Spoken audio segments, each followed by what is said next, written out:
All right, we were back at it again. This time we were working on this XR50. I am rebuilding the forks. Well, rebuilding them. So, I'm a pretty big dude. I bought some 15 weight. They say you can, BBR, so you can go all up to 30 weight if you want. So, I figured I'd put some maximum 15 in it. Some thick stuff. So, real quick, if you have one of these, you know, don't be afraid to take it apart. You know what I mean?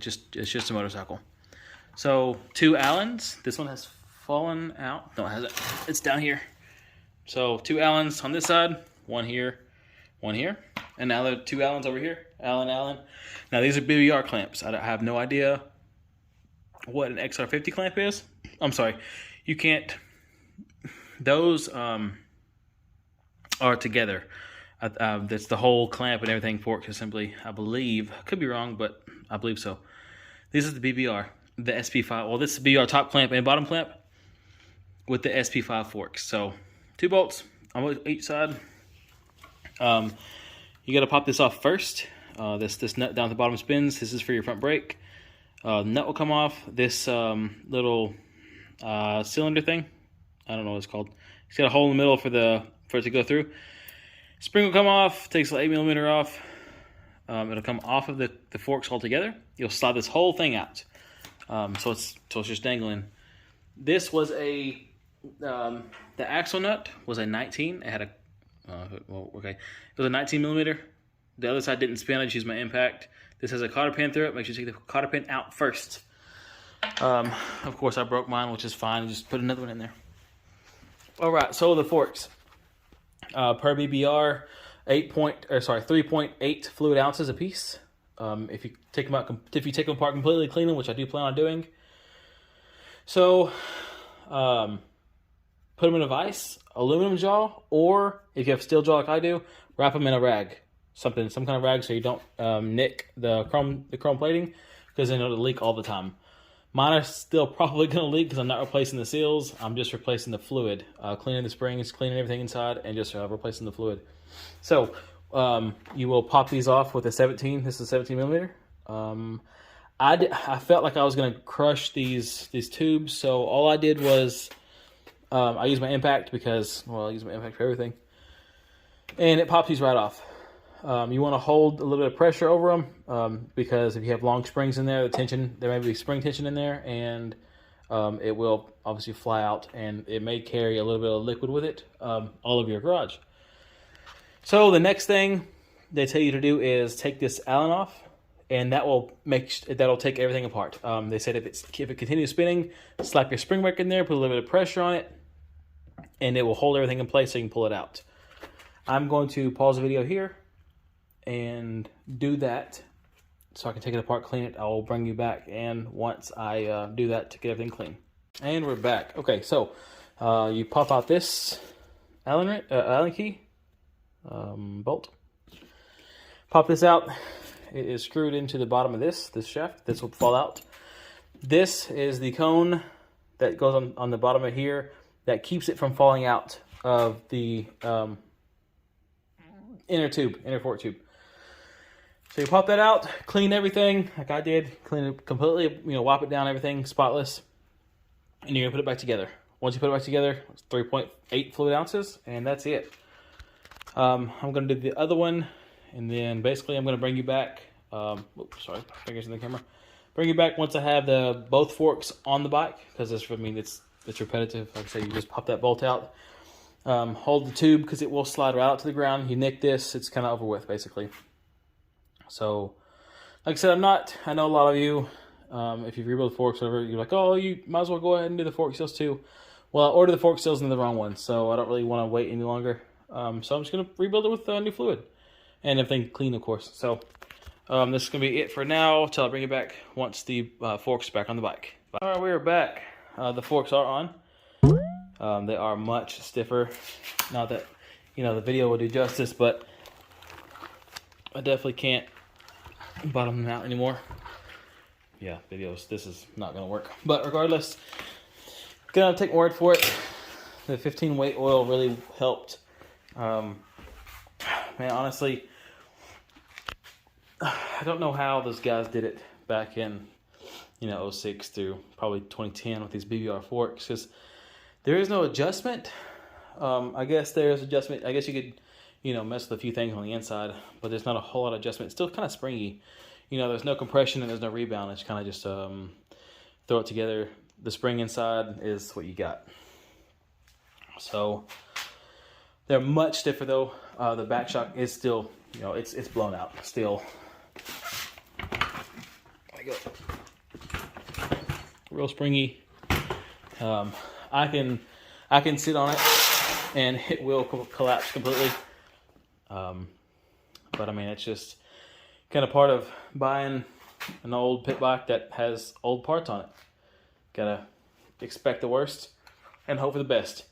So forks are much better. Now I would definitely have no problem, you know, taking it to a small pit bike track, you know, nothing, no kind of arena cross track, just kind of a smooth, you know, couple tabletops, or I guess maybe even a small double, but I mean, nothing bigger than that. And I'm 230 pounds. I don't think this bike can handle too much more of that anyways. But it'll definitely be fun to ride regardless. So once that shock gets rebuilt, I won't have too much to worry about after that. It's a works shock. I took off the sticker up front to tell you what exactly it is, but wait a second.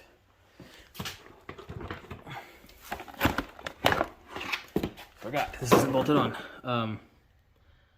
Works performance, yeah, shock for the XR50.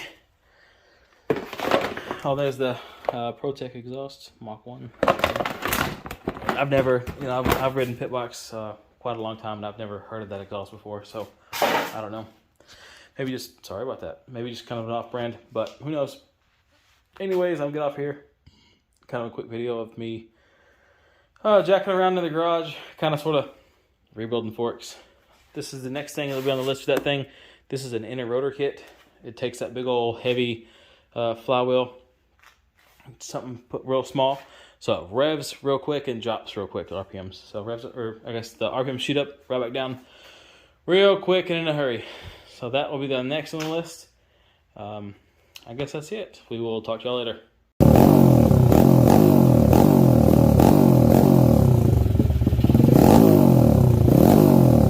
All right, listen. I had every intention in taking this video, making the inner rotor kit work. Well, by my kickstand puck, the inner rotor kit's already in.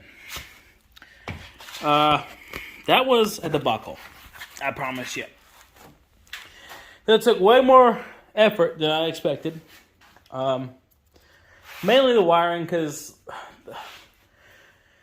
it comes with instructions, but terrible instructions. It didn't really tell you what wire went where, how to make the kill switch work, because of course I want the key and I want the kill switch to work, just, you know, in case I sell it to some little kid in the beginning, or in the future. So this video will go along with the fork video that you just watched.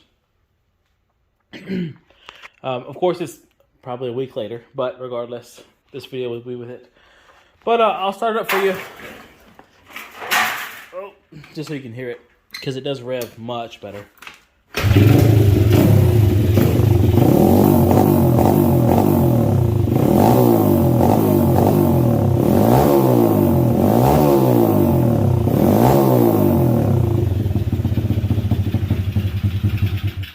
Much better.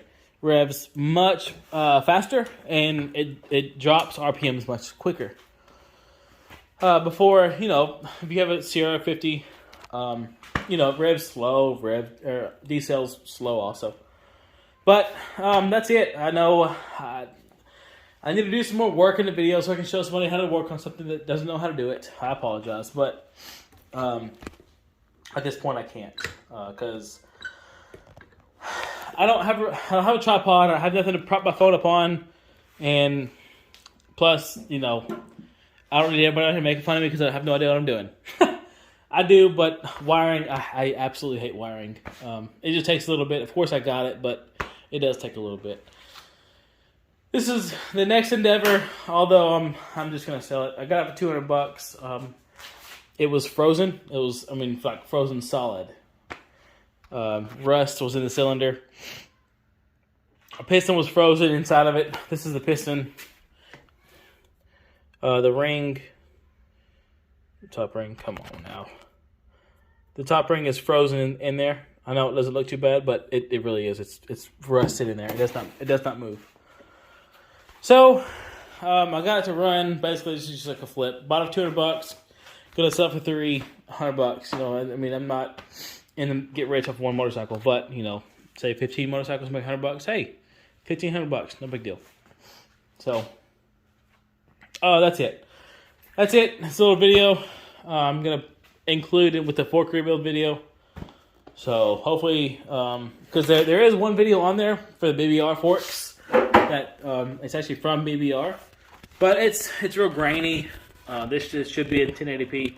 It should be in 4K, but I'm not sure YouTube does 4K or not because I'm filming off my phone, which is a Galaxy S21 Ultra. But BBR SP-5 forks, you know, I walked you through how to do it, or how to exactly do it on the other video, the couple of minutes beforehand. Although it's, you know, been a week and a half for me. So I am going to get off of here. Eventually, I will walk you through how to tear down the top end because this one is smoking. I rode it today for about 30 minutes in a big pasture, big field, and clutch is slipping. You know, I got off of it, killed it, and it's just at the exhaust. Even though I'm done riding it, it's still smoking at the exhaust, so it's ridiculous. I'm sure the rings are probably about gone. So little 88cc piston. We'll slap right in there and be done. So we will talk to you later. I appreciate everybody watching. You know, I hope this video, like all my other ones, can at least help somebody who is unsure on how to work on that motorcycle. That's the kind of the whole purpose of my channel, is to walk people through, or even people who know what they're doing, just to walk through on how to do little things so you don't get gouged at a dealership or a little mom and pop little motorcycle shop, you know, because even the little guy next door, you know, who works with motorcycles for a living, probably still charges $50, $60 an hour, you know. They're going to charge you for 2 hours regardless of what they do, you know, so you're getting $120, you know, just go ahead and throw it away out the window. So I'm just trying to help people out. I hope that my videos can help at least 1 or 2 people save a little bit of money. So we'll talk to everybody later. Bye.